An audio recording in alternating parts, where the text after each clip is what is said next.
साथियों नमस्कार। Real news channel में आपका हार्दिक स्वागत है। कश्मीर के पहलगांव में आतंकवादियों द्वारा जो हमला किया गया, जिसमें 26 से ज्यादा लोगों की जान गई, उसके बाद में भारत सरकार ने पाकिस्तान के खिलाफ ऑपरेशन सिंदूर शुरू किया, जिसमें पाकिस्तान के अंदर घुसकर एयर स्ट्राइक की गई और अन्य कार्रवाई भी की गई। उसके बदले पाकिस्तान ने भी आर्टिलरी फायरिंग या अन्य तरीकों से जवाबी कार्रवाई की और भारत और पाकिस्तान का मामला चल रहा है। बॉर्डर पर युद्ध जैसे हालात बने हुए हैं और विशेषज्ञ जो बता रहे हैं कि यह मामला पूर्ण युद्ध की तरफ बढ़ रहा है। खैर, ऐसे में हमारे वीर सैनिक पाकिस्तानी सेना को मुंह तोड़ जवाब दे रहे हैं और इसी बीच नगीना से सांसद माननीय चंद्रशेखर आजाद जी ने एक्स पर एक पोस्ट शेयर की है, जो देश में ऐसे हालातों में भी आतंकवादी या जातिवादी गुंडे अपनी हरकतों से बाज नहीं आ रहे हैं, उसके बाबत इन्होंने पोस्ट शेयर की है, जो इस प्रकार है। भाजपा के अमृतकाल में उत्तर प्रदेश में बहुजनों पर अत्याचार का अन्यायनामा।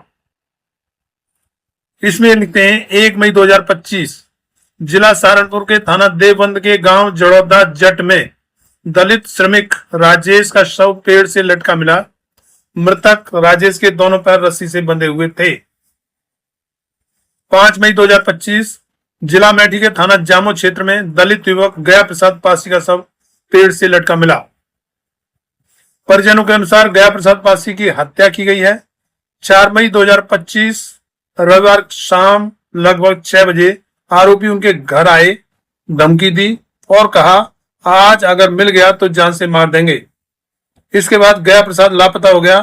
परिजनों ने पूरी रात उसकी तलाश की, लेकिन कोई पता नहीं चला। अगली सुबह उसका शव गांव के पश्चिम नदी किनारे एक पेड़ से लटका मिला।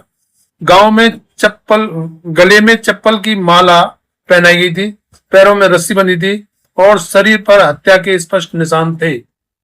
यह आत्महत्या नहीं बल्कि एक सुनियोजित जातीय हत्या है। 6 मई 2025 जिला बिजनौर के थाना कीरतपुर क्षेत्र के ग्राम ढाकी साधो में दलित युवक हैंसी भुइयार का शव पेड़ से लटका मिला। मृतक के दोनों हाथ रस्सी से बंधे हुए थे।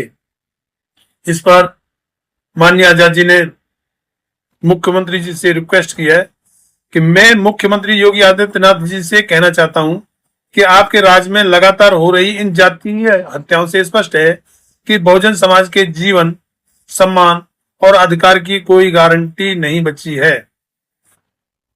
उन्होंने यूपी गवर्नमेंट से मांगे की है। नंबर 1, उपरोक्त सभी घटनाओं की निष्पक्ष जांच कराई जाए ताकि सच्चाई उजागर हो और दोषियों को बचाया न जा सके। नंबर 2, जिन मामलों में आरोपियों की पहचान हो चुकी है उन्हें तत्काल गिरफ्तार किया जाए और उन पर SC/ST यानी अत्याचार निवारण अधिनियम BNS की सख्त धाराओं और हत्या के षड्यंत्र की धाराएं लगाई जाएं।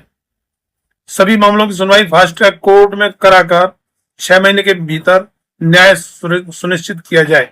नंबर 4, युवकों के परिजनों और गवाहों को पुलिस सुरक्षा दी जाए ताकि वह किसी भी तरह की धमकी या दबाव से सुरक्षित रह सकें। नंबर 5, तीनों मृतक अपने परिवार में इकलौते कमाने वाले थे, इसलिए प्रत्येक पीड़ित परिवार को कम से कम 50 लाख रुपए का मुआवजा, एक परिजन को सरकारी नौकरी और आवास योजना के अंतर्गत मकान दिया जाए। नंबर 6, संबंधित थाना प्रभारियों की भूमिका की जांच की जाए और लापरवाही या मिलीभगत पाए जाने पर उन्हें निलंबित व दंडित किया जाए। नंबर 7, उत्तर प्रदेश विधानसभा में जातीय हिंसा पर विशेष सत्र बुलाया जाए और इसकी रोकथाम हेतु विशेष कानून व निगरानी तंत्र बनाया जाए। नंबर 8, राष्ट्रीय मानवाधिकार आयोग व अनुसूचित जाति आयोग की टीम भेजी जाए और नंबर 9, घटना स्थलों पर NHRC व NCSC की टीम भेजकर स्वतंत्र जांच रिपोर्ट जारी की जाए। इस तरीके से चंद्रशेखर आजाद जी ने यूपी गवर्नमेंट से ये मांगे रखी है और इस पर आगे क्या होगा, सरकार उन्हें मानती है नहीं मानती है, क्या करती है, पता चलेगा। लेकिन इसके साथ ही जो देखने में आया है जितनी भी हत्याएं होती हैं, जितनी भी हत्या की कोशिश या बलात्कार या अन्य जो अपराध होते हैं, उनमें ये जातिवादी गुंडे ग्रुप बनाकर काम करते हैं, अकेला कोई नहीं करता है, ज्यादातर देखा गया है।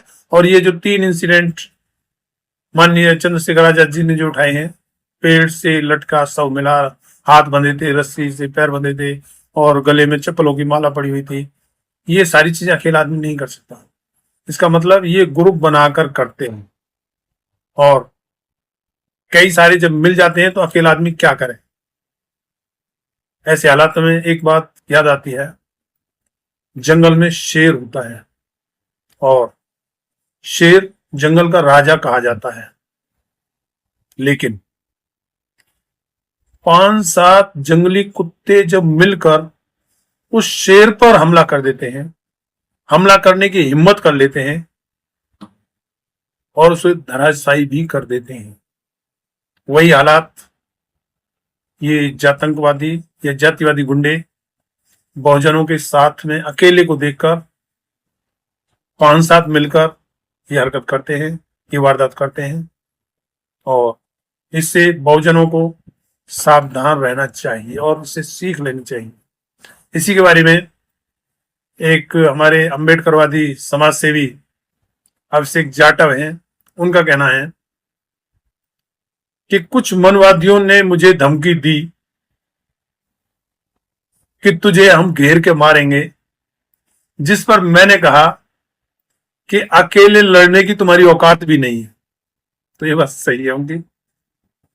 जातंकवादी गुंडों से सावधान रहें, जातिवादी गुंडों से सावधान रहें, ग्रुप बनाकर करते हैं, अकेले लड़ने की इनकी हिम्मत नहीं होती है। खैर, माननीय चंद्रशेखर आजाद भीम आर्मी और आजाद समाज पार्टी है तो साथ खड़ी है, घटनाएं हो रही हैं, लेकिन उस पर कार्यवाही भी सुनिश्चित की जा रही है। इसके नतीजे कुछ समय बाद निकलेंगे, जब ये जातंकवादी पाएंगे कि हमने वो गलतियां की थी। अब आगे बहुजन समाज ये चीजें बर्दाश्त नहीं कर सकता। एक जमाना था जब घटनाएं हो जाती थी कोई बोलने वाला नहीं होता था, लेकिन अब ऐसा नहीं है। अब चंद्रशेखर आजाद, उनकी भीम आर्मी और आजाद समाज पार्टी तो आवाज उठाती ही है, साथ में अब बहुजन समाज पार्टी भी आवाज उठाने लगी है और उनको देख के सपा, कांग्रेस आदि अन्य पार्टियां भी बहुजनों के समर्थन में खड़ी होने लगी हैं। तो इतनी चीजें ये आतंकवादी ज्यादा समय तक बर्दाश्त नहीं कर पाएंगे और इन्हें अपने असली मानवता के रूप में आना ही होगा। बाबा साहेब का संविधान है, ये संविधान की चक्की बेशक देर से ही सही लेकिन महीन पीसती है, इससे बचेगा कोई नहीं। खैर, इस वीडियो में इतना ही। पोस्ट अच्छी लगी हो तो चैनल को सब्सक्राइब, वीडियो को लाइक, शेयर और कमेंट में अपनी राय जरूर दें। धन्यवाद। जय भीम।